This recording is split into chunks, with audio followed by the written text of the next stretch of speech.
बयजोंबो हांख्रायनानै लाबोजाग्रा मेल मिटिं धर्मनि मिटिं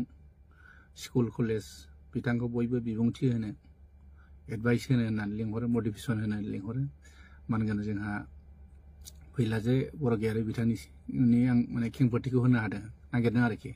मैया जे आंखौ ससियेल मिडियाआव बिथाङा बुंदों न' डाउट आं जेबो सानाखै बाथ्राया जाहैबाय गराय फाख्रि मुभिखौ लानानै बे खेंफोरथि होदों दा गराय फाख्रि मुभिया आर्ट फिल्म ना कमार्शियेल बिथाङा रजनी बायदि मेडामनावनो थांनानै गावनो सोंहैदो बा फन खालायनानै सोंदो आरोखि आर्ट मुभि ना बा कमार्शियेल मुभि आरो नङाबा सेन्सर अफिसाव थांनानै नायबानो जाबाय जोंनि गुवाहाटियावनो ज्योति चित्र बनाव दा नैबेयावनो नुगोन आरोखि दा आं बेखौसो बुंनो नागिरदों बेयाव लिरनाय थाखायो सेन्सरनि जितु केटेगरियाव लिरनाय थाखायो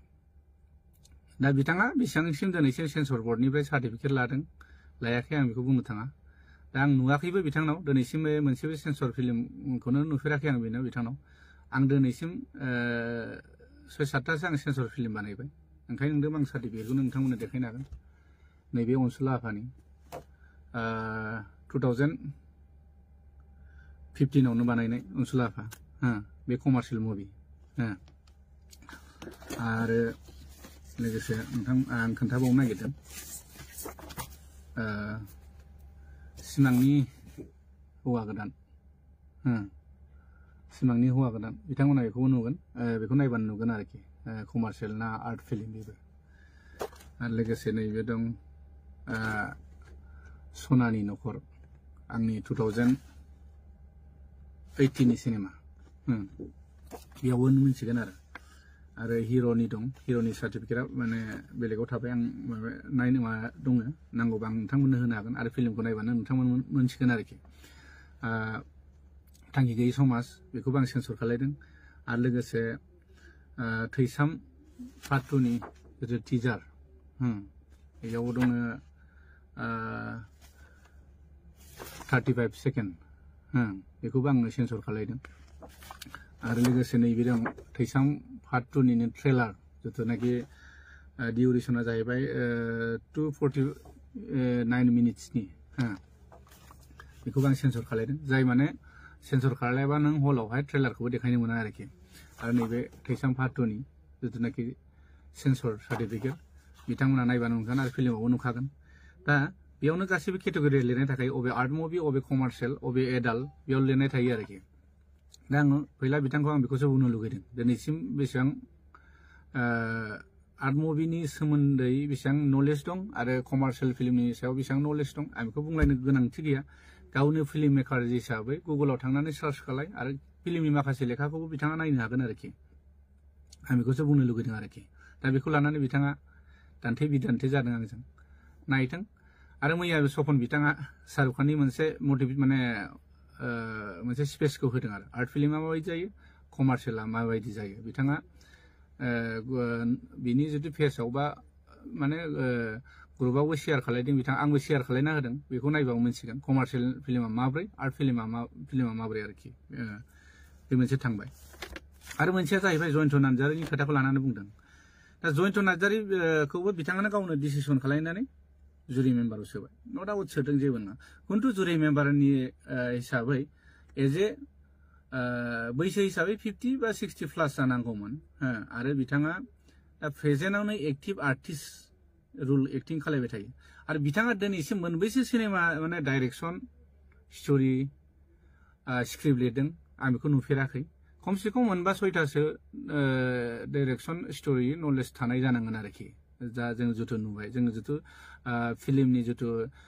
लेखाफोर थायो नालाय बेखौ जों फरायना मोनो गुगोलाव सार्च खालायबा मोनगोन आरोखि आजिखालिथ' गुगोलाव थाजोबो दा गावनो हारसिं डिसिसन लाबाय बेखौबो सोबाय बेथ' जानाङामोन आरो बाथ्राया जाहैबाय आंनि दा थैसाम 2 मुभिनि जितु बेस्ट डाइरेक्सननि जितु आङो नमिनेट मोननांगौमोन बेखौ मोननाय मोननि खारना जाहैबाय आङो जिथुनाखि एवार्डनि साननैसो बा साननै सिगाङावनो आं मिन्थिबाय जे जुरि मेम्बारनिफ्रायनो खोथाया बे लिक आउट जानाय जोंबो मानसि दं जोंनिबो माने जोंखौबो मोजां मोनग्रा मानसि दं बिथांमोनानो बुंबाय जे रबि नार्जारिनि कपि सिनेमाखौ जों नाया एवार्ड होआ होननाय बेखौबो गावसोरनो बुंना लाबाय आरो न' डाउट नायाबा जेबो नङा आंनि 3000 जिथुनाखि एवार्डनि नामाव फिस लायोमोन बेखौबो लानांगौ हरफिननो हायोमोन नाया होननानै हरफिननांगौ आं जेबो गाज्रि सानामोन दिनै मानो नोंसिनिफ्राय खोथाया लिक आउट जाबाय थाखो नैबेनि थाखायसो आं बिबुंथिखौ होनो गोनां जादों आरो मेन बाथ्राया मोनसे खोथाया जाहैबाय फैला MCLA जिथुनाखि जयन्त नार्जारिया गावनो एक्टिं खालायदों बे सिनेमाखौ बियो पार्टिसिपेट खालायनो होआखै होनदोंमोन हा माने हराखै जाहैदों दा हराखैब्ला नैबेखौ नायदो नैबे मेगाजिन बे मेगाजिना थांनाय नैबे 6थि सेरेमनि एवार्डनि थाखाय बानायनाय आरोखि दा बेयावनो रोखा दं नै रायजोफोर नाय फैला MCLA सावथुनखौ नायदो नोंथांमोना बेयावनो नुबाय आरोखि दा फैला MCLA सावथुना बेयावनो रोखा रोखा 6थि फिल्म एवार्डआव पार्टिसिपेट खालायनाय दंखाथारो होमबा मा हिसाबै बे आंनि सिनेमाखौ आं पार्टिसिपेट खालायाखै होनो हागोन जेबो साना माने खोथाया बेहा बुंबानो जायो नालाय टेलेन्टेड मानसिनि आरो मटिभेसन होग्रा जायनाखि स्कुल कलेजाव बिथांखौ मटिभेसन खालायनो स्पेस होनो बिबुंथि होनो माने लेंहरो नालाय आलासि हिसाबै बे हिसाबै बे थगायनाय मानायखौ जेबो साना माने बा माने जेबो साना आरो सोरखौबा मोसा लख्रा सैमा सोरबा बोरमा बे बुंनाया बेहा जेबो साना माने बिनि बुंनांगौ मटिभेसनसो माने गथ'फोरखौबो बिदि स्पेस होबोयै जादों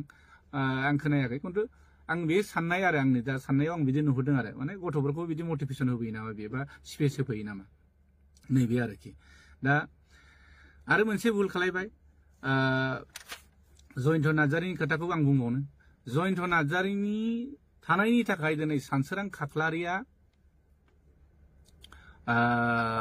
बेस्ट डाइरेक्टर जुरि एवार्ड मोनदों खांख्रायावनो बे खांख्राइखौ आं नायाखै आं एसे नायदों खिन्थु आं डाइरेक्ट होनखायो आं इन्ट्रेस्ट मोनाखै दै माने इनसाल्ट खालायनाय नङा रायजोफोरनाव नायबाबो सोंबाबो मोनसिगोन बे खांख्राइनि डाइरेक्सना बेसेबां स्पेसियल जादों जायाखै बे रायजोफ्रानो नुदों बेखौ बोरै सानसोरां खाख्लारिखौ बेस्ट जुरि माने बेस्ट डाइरेक्टर जुरि एवार्ड बोरै होनो मोनखो बेखौ आसुरित मोनदां बेखौथ' बे केटेगरि एवार्ड होनाय केटेगरि जितु बेस्ट डाइरेक्टर जुरि एवार्डखौथ' कुनु सेन्ट्रेल मेम्बार प्लास डिस्ट्रिक्ट मेम्बारखौथ' पास खालायाखैमोन फट करि गोसोबायदि बोरै जानो हाखो बेथ' जयन्तनि आखाइ दं होननानै निसय जों बयबो मिथिखायो दिनैसिम सानसोरां खाख्लारिया मोनबेसे सिनेमा बानायदों मोनबेसे बर' सावथुनाव डाइरेक्सन होनानै बेसेबां कन्ट्रिबिउसन होनाय दं दिनै नाय मन्जिल सारमोना आजि 30-40थासो सिनेमा बानायदों जों उन्दैनिफ्रायनो मोगथां राजानि खोनासि सल' माने गोबां सिनेमा दं आरोखि बिराद हिट सिनेमा बानायदों दिनै नाय सिराज बाग्लारि सारमोनखौ नाय बिथांमोना बिराद मोजां मुभि बानायबोदों बिसोरो बिथांमोननोबोथ' बे एवार्डखौ निश्चय होनो हायोमोन रजेन नार्जारि सार बिथांमोनाबोथ' गोबां सावथुन बानायबोबाय आरो सार प्रबिन गयारि सार बिथांमोन दं बिथांमोनाबोथ' गोबां फिल्म डाइरेक्सन होबाय फिल्मनि नामाव बर' फिल्मनि नामाव गोबां माने बिसोराबो कन्ट्रिबिउसन दं आरोखि दा दिनै एवार्डखौथ' बिसोरनो होनो हायोमोन ना बे जुदि केटेगरिखौ बानायदों जेबो नङा बानायदों होनो हायोमोन ना दिनै मानो होनाखै फुराना मानसिफोरखौ मानो नासयबाय थादों माने जेनेबा दा जयन्त नार्जारिया